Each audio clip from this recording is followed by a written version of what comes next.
Prime Minister Mark Carney is setting expectations for Canadians when it comes to a reordered trade deal with the U.S. There will be tariffs.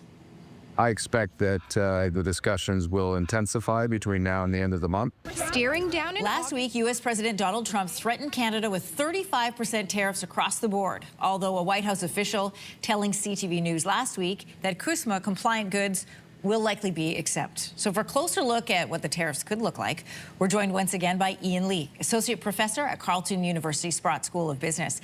Ian, let's start with CUSMA. Our reworked trade deal from the last time around from NAFTA with the U.S. was 99% free of tariffs. Carney has been ceding the ground that the relationship that came to that CUSMA agreement has dramatically changed. It no longer exists.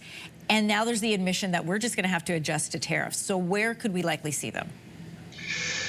Yet to be seen, because the details are, the devil is in the details. Second point, they're still negotiating. And I suspect that part of the reason that this is happening, and by the way, we're getting hit with higher tariffs than the EU or Mexico, and Mexico, of course, is the third partner in the CUSMA. So that suggests there's something going on unique inside Canada vis-a-vis the U.S. negotiations with the states. Trump has been very transparent about certain things, such as supply management. So I suspect, and although we don't know because there's been vagueness and ambiguity on both sides, but I suspect it's that Canada has not compromised on those industries that are protected, that the U.S. trade rep has criticized for the last third of a century.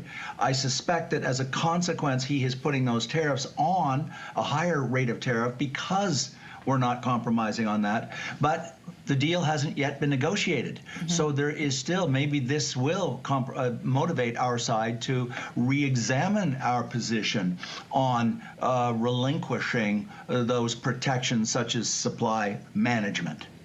Could there be a win for Canada in this current negotiation, meaning this is why we're seeing this retaliation from President Trump, because there's some positions that we know we've got an advantage and we're sticking to that. Where could those areas be for our country?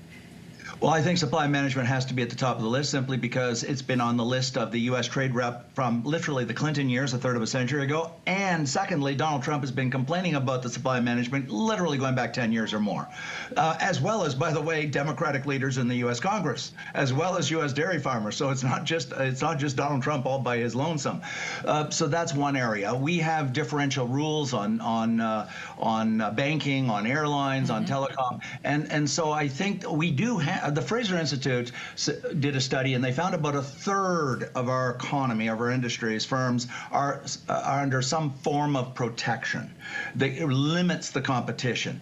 And so, you know, Trump has been arguing that he wants to use the tariffs as a cudgel, if you will, a club, to get countries to open up their economies. So I still think there's wiggle room. It's not, they haven't signed any deal yet, and maybe this will be the motivation for us to compromise. And I know listeners are saying, well, why should we compromise? But let's be clear. These protected industries have the impact on us of raising prices to us in Canada because there's less competition. This is the essence of the Competition Bureau of Canada, saying we have too many oligopolistic industries where we only have 2 or 3 or 4 firms. If we want to become more competitive, if we want to drive up our productivity, we've got to open up those protected industries, and maybe this will be the excuse for us to ourselves to open up those protected industries that are hurting Canadians. Canadians are paying twice as much for dairy, milk, and eggs and chicken as they would if there was no supply management. You know, as you say, the devil is in the details. This is all still being worked out. But what we do know is that the Prime Minister says he's going to meet with steel manufacturing workers later this morning.